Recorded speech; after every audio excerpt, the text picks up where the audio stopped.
culturally, we hear, only take what you need. Don't be greedy. Don't take too much.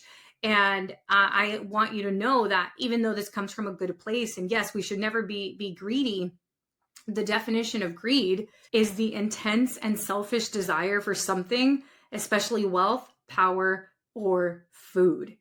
And I don't think any of my listeners are greedy, right? But we're confusing greed with abundance and with having enoughness and fulfillment. But I think we've actually gone so opposite. We don't want to be greedy that we almost end up self-sacrificing. Welcome to the Chingona Revolution podcast, where we will bring out your inner badass Latina, overcome self-doubt, help you gain clarity, and pave your own path, all while leading with courage. I am your host, Latina coach and speaker, Erica Cruz.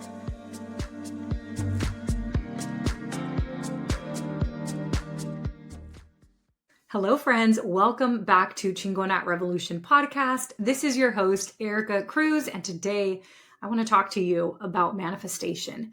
If you have seen people around you manifest their dream life, maybe they have pivoted to their dream career, or you've kind of witnessed somebody have a glow up or manifest their dream partner, and you're wondering, okay, why is it that this manifestation thing is working for them and not for me? I promise it is not because manifestation works for everybody except you. There is a reason as to why manifestation can feel challenging for individuals that come from underserved communities, or for individuals that have maybe faced racial profiling or have not had access to certain resources that other people have.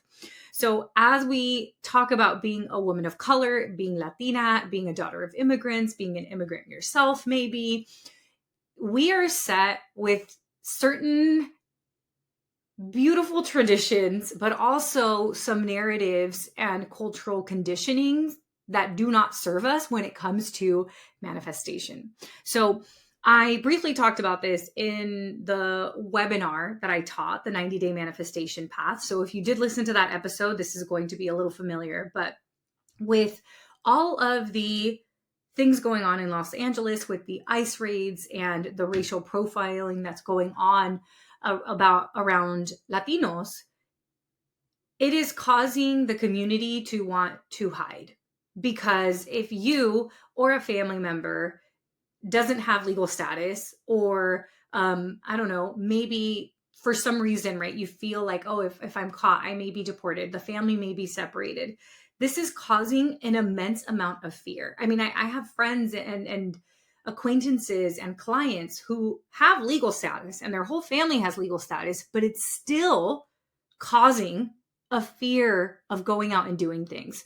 I actually went out with my friends to a concert in Napa. It's called La Onda, and it's a bunch of Latin American artists. So there was like, I won't even name the people because honestly, I probably won't do it justice. But last year when this event was going on, it sold out within a few days. And this year, it was not sold out. And one of my friends, her name is Joanna, because we were talking about how it was so much busier last year. And somebody was like, oh, what do you think it is? And my friend Joanna goes, everybody's scared and they're broke.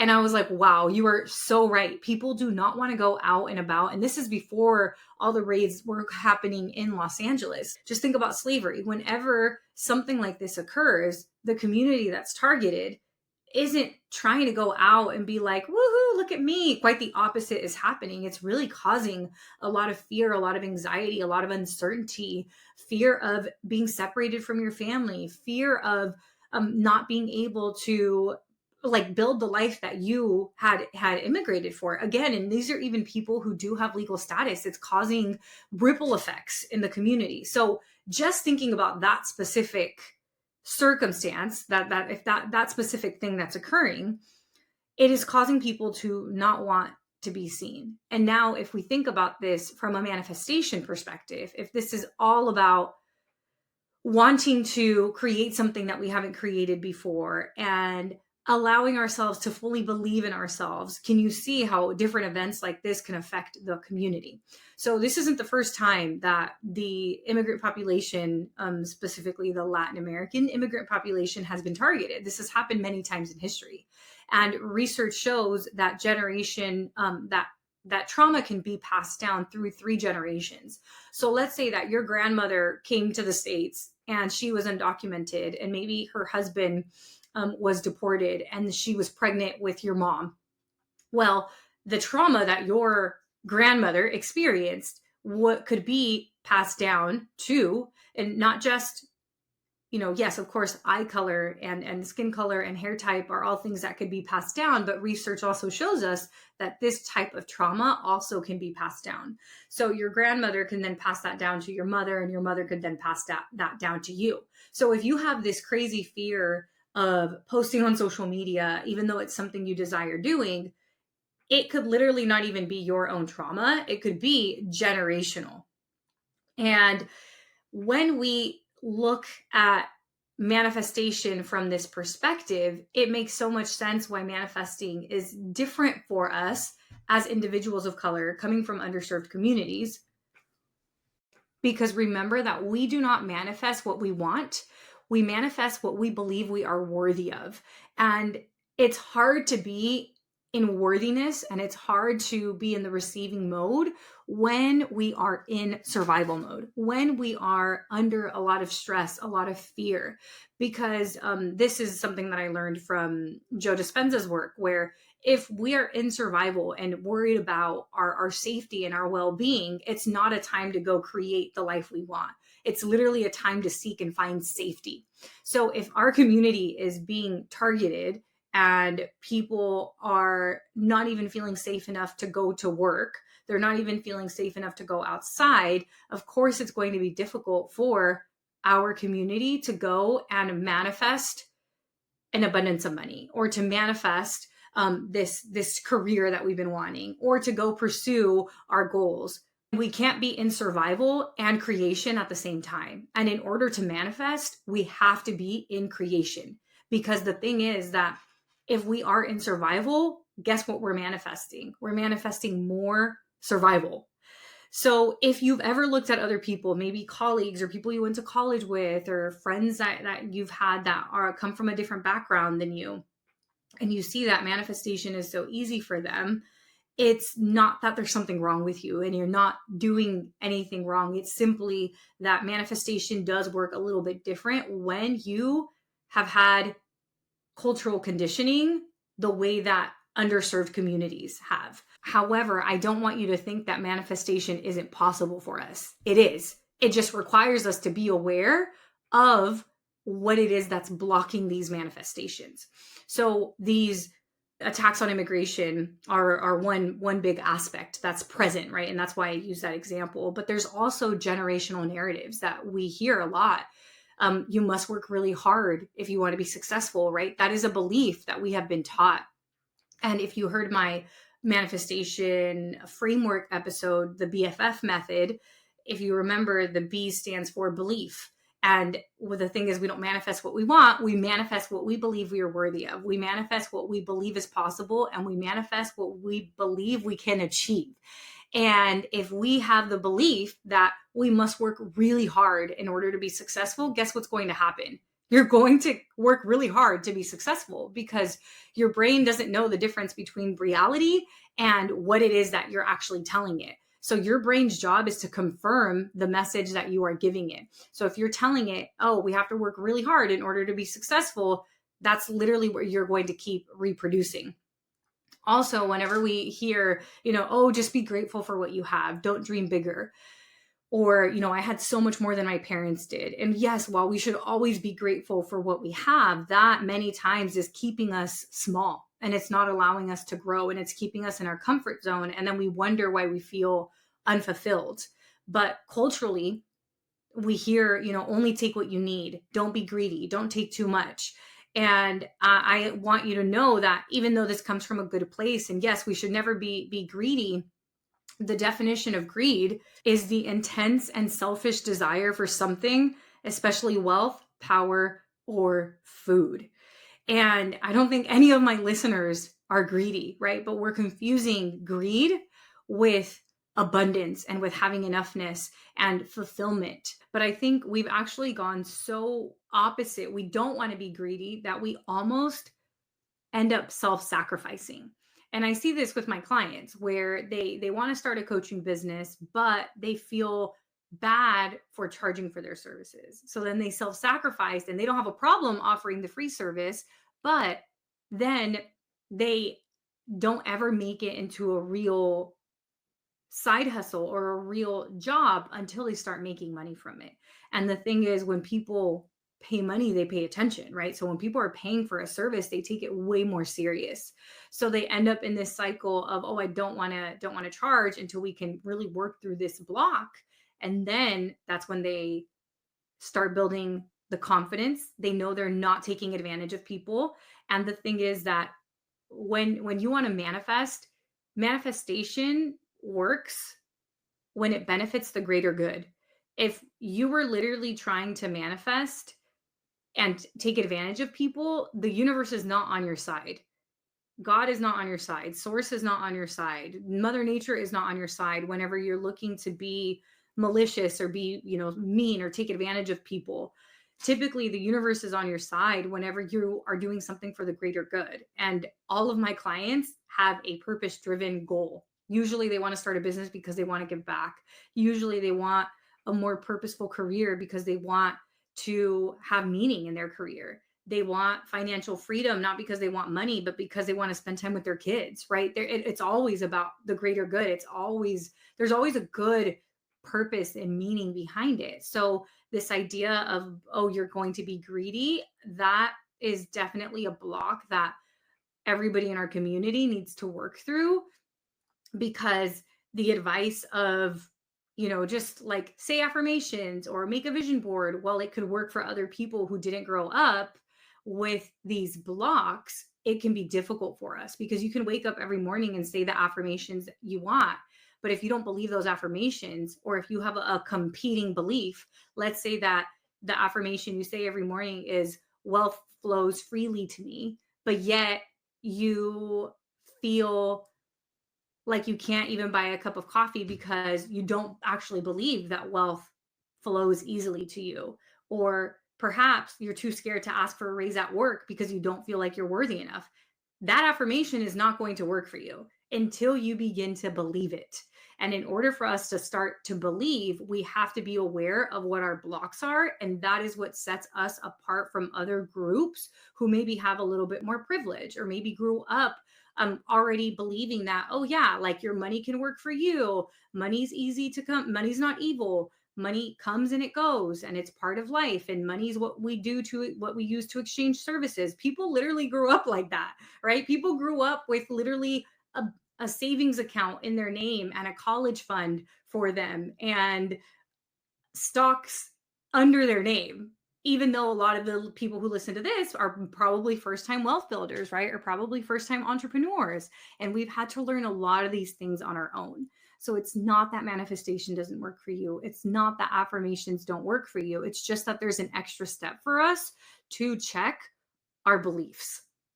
Another kind of common thought or narrative that our community hears is that, oh, I can't get too successful or I might leave people behind, right? This idea of not almost like success guilt and feeling guilty for having success. And if I have too much success, what's my community going to think about me?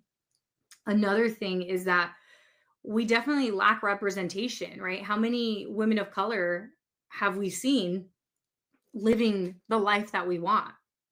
I mean, before I got into this space, there was Oprah who I admired, and then there was Jay Shetty who I admired, but tell me which Latina was doing something similar to this. And now there's a lot more of us, right? A lot of them have been on this podcast, a lot of money coaches, a lot of educators, a lot of therapists that now, I've connected with, but it was really hard for me to find people to look up to besides Sonia Sotomayor, the Supreme Court judge, or Shakira or J-Lo or these artists. But because a lot of times we lack representation. We can't be what we can't see. It's hard for us to envision it. So that's also another reason that manifestation for us can feel really difficult. As a woman of color, we're often taught that the only path to success is through hard work. And that's exactly what I did for 7 years when I worked in the tech industry. When something wasn't working, I worked harder. And then I burned out, I pushed, and I hustled. But when I started my business, I tried something different. Yes, I still put in the work, but this time opportunities were coming to me. I was magnetic. And while I didn't know it at the time because I didn't have a name for it, I now know that I was using the magnetic method, which is a blend of neuroscience backed manifestation and aligned business strategy that helps you become a magnet for opportunities. At the time, I didn't have a name for it, but now I know that I was using what I call the magnetic method. It's a blend of neuroscience backed manifestation tools as well as an aligned business strategy that helps you become a magnet for opportunities. It's how I went from having 0 clients to landing on the front page of the New York Times, being named a Latina 40 under 40, interviewing Luis Fonsi on TikTok, and having 300 clients to date. It's what my clients are using to manifest speaking engagements, collaborations, media features, securing $70,000 in contracts in a single week, as well as landing a ton of opportunities in just a few months without pitching themselves 24/7. So if you are a mission-driven creator or entrepreneur who wants to grow authentically and without the burnout, then join me for my free webinar happening on Monday, September 15th at 5 o'clock Pacific time. It is called the Magnetic CEO Method. It's all about how to use manifestation and neuroscience to 3 times your opportunities without 3 times the effort. Spots are limited. Ensure that you secure your spot now by going to the link down below in the show notes. I can't wait to see you there. So again, it's not that manifestation does not work for us. It's simply that manifestation requires us to check our beliefs and to check what stories we're telling ourselves. And it wasn't until I really started to work through these things that things began to happen in my life. Before, I was working hard, kept my head down. I was working at a tech job. I was in a relationship that felt unaligned. And I I almost went through this, I guess I'm going to call it a spiritual awakening, where I walked away from the engagement and then I stayed at the job for a little bit. And that's when I really started to get into self development more. I started meditating, I started journaling, I started to just be more aware of myself. And that's when I started to be aware of the beliefs that I had. And I don't want you to think that I didn't have these beliefs, because just recently I found a worksheet from 2019. And let me read to you some of the blocks that I had. So the first one I had was, I'm not an expert. The second block I had is, I can't make money helping people. The third block I had is, you should not follow your passion. The fourth block I had is, why would people come to you if there are already experts talking about this? I feel like that is such a common thing in our community as well. There's almost this lack mindset, like there's not enough to go around. Like, oh, of course I can't go start a makeup brand because there's already so many makeup brands. Oh, of course I can't go start a podcast when there's already so many podcasts.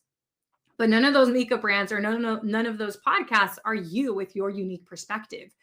Can you imagine if I would have not created Chingona Revolution because I would have never worked through that belief? We all wouldn't be here right now on episode, I don't know, almost like 200 or something like that. I have no idea what episode this is, or I don't know when we're actually releasing it. I'm recording ahead of time because in just a few days, I will be on my way to go see Bad Bunny and in Puerto Rico, which I'm so excited about. And this is just evidence to the life that I've created, right? That I have the flexibility and the ability to say, yes, let's go see Bad Bunny and book the tickets right away. But it really required me to go work through these different blocks, because guess what? You know how I just said I can't make money helping people? Not only have I been able to make money helping people, I've been able to grow my investments. I have been able to travel a bunch. I've been able to make a complete living. I've been able to employ people. So my block was not correct because I proved it wrong. But in 2019, this felt like reality, just like your beliefs right now feel like reality. So the other block I had is, you should value money and status with your career rather than trying to do it on your own. And then the last one was, you don't even know what your business is going to be yet. So, I mean, these are, I'm sure you can relate to some of these blocks, right? That I had. And I mean, I even had the, I should just be grateful. I have so much more than my parents did. I have this flexible tech job that lets me work from home and I should just stay. I mean, I literally had all the thoughts, but it was not until I began to work through these blocks that I started actually manifesting my dream life. And it all really kicked off in 2020. I had taken all these courses to help me find my purpose. And then I started to create content. I mean, I'm sure you've all heard my story many times, but when I really started to work through these beliefs and these blocks, that is when I manifested my business. My business was literally a manifestation. I remember visualizing my business every morning, and I imagined what it would feel like and kind of the things I would do, even though I didn't clearly know what the business was yet. But I started to believe that it was possible for me. And from there, I ended up interviewing Luis Fonsi on TikTok Live for Hispanic Heritage Month just because I was creating content. And then I ended up working with Burt's Bees and Chevy, the car company, and as well as Acura. I mean, I've worked with some amazing brands, and it was all because I started to believe it was possible for me. I stopped believing that I should just be grateful for what I had. I started to realize that whenever I lived a fuller life, I was going to help other people as well, because my business was all about giving back and helping people. And then I ended up on the front page of the New York Times. That was completely wild. I did not expect that. While I knew I had been interviewed for the article and I knew we took pictures, I did not expect a massive photo on the front page of the Sunday business edition with myself and one of my business besties, Kat del Carmen.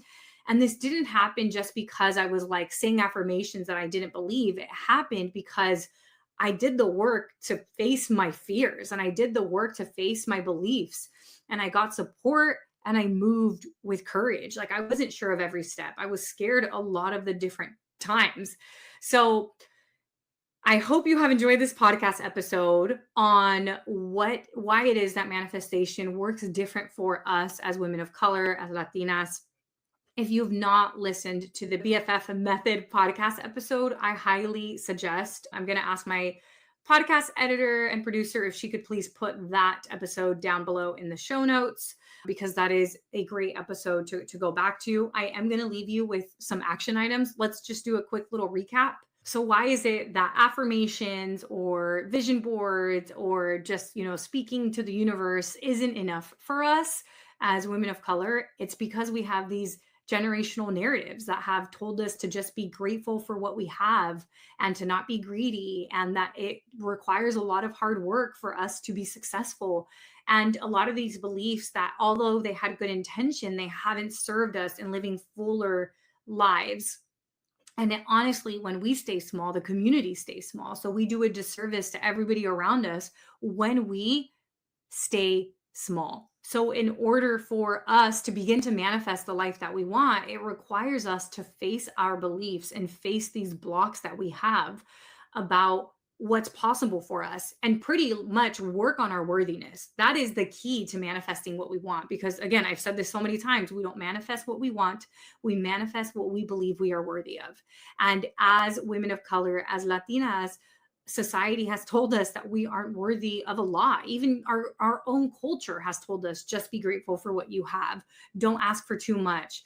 Calladita te ves más bonita. All of these narratives are manifestation blocks. And while we have beautiful cultures and, we love our family, we're allowed to say no thank you to the narratives that no longer serve us, to the narratives that keep us small. Because again, when we stay small, we are forcing everyone around us to also stay small. We're doing everybody around us a disservice.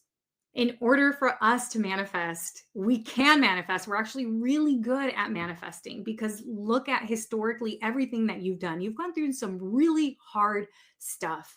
I mean, you have been the only one who looks like you. You've maybe been the only person in the room who had no guidance at all from your family members with how to navigate the educational system. Maybe you're the first one to be in corporate. Maybe you're the first one to be an entrepreneur. When you are this trailblazer, you've gone through very difficult things. You are capable of manifesting. And in order for us to manifest even more intentionally, it just requires us to identify these belief blocks and these narratives that no longer serve us. And then we become unstoppable. Again, I highly recommend that you check out the BFF Method podcast episode. But just to give you a few action items, I will have you reflect on the following journal prompts. So I'd like you to ask yourself, what is it that I would like to manifest? And then ask yourself, what are the beliefs I have around this? Do I believe it's possible? Do I believe it's difficult? Really get curious about if you actually think it's possible for you. And then I want you to ask yourself, where did I learn this belief? Because I guarantee you that belief didn't come from you. It came from maybe hearing it when you were growing up, or it came from some type of cultural conditioning. So, where did the belief come from? And then now ask yourself, who would I be without this belief? What is possible for me without this belief? So, you can answer that one however you'd like. Who would I be without this belief? Or what's possible for me without this belief? All right, y'all. If you enjoyed this podcast episode, let me know. Let me know if you are liking this focus on manifestation. I am definitely enjoying it. This is the type of stuff that I do on a daily. This is the kind of content I consume. This is the type of books I read. I'm actually very geeky when it comes to neuroscience, the quantum field, manifestation, especially when we think about it from our perspective, from our community. So if you enjoyed this podcast episode, do let me know so that I can make more of these. And I think that's all. Do I have any other announcements? I'm just so excited to see Bad Bunny, and I'm so excited to be creating content about manifestation. But please take a screenshot of this podcast, share it with your followers. Yes, I do have a quick update. So one of the things that I'd really like to do is focus more on growing the podcast, because the people who listen, y'all listen, and you tell me, and you're repeated listeners, and I appreciate you so much. But we have definitely done a mediocre job of promoting the podcast because there's just a lot going on, right? It's a lot to run a business as an individual. And I do have an amazing team of people, but they don't work with me full time. And we aren't at a place where I can have people as full-time employees yet. But one of the focuses that I do have around this podcast is to really do a better job of marketing it and promoting it. So if any of you have any ideas, send them my way. Share this with a friend. If you can support us with that, that would be great. A review would also be amazing. If you've taken anything away from this podcast, if you can leave us an Apple Podcast review, that would be amazing. I know a lot of you listen on Spotify. If you've listened to enough podcast episodes, it'll let you rate the show as well. That would be amazing. And yeah, that would be awesome. Thank you so much for your help. And I will see you all on the next podcast episode. Thank you so much for joining me this week. Make sure to visit theericacruz.com. That's Erica with a K, where you can subscribe to the show so you'll never miss an episode.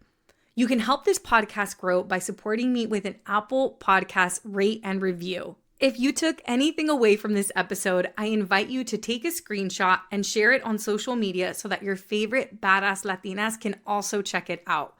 Be sure to tag me at the Erica Cruz. That's Erica with a K, because you know I want to see it. If you're ready to join the revolution and be a part of the Courage Driven Latina community, visit couragedrivenlatina.com to get more information and join the waitlist. Thanks again, and I'll see you next week.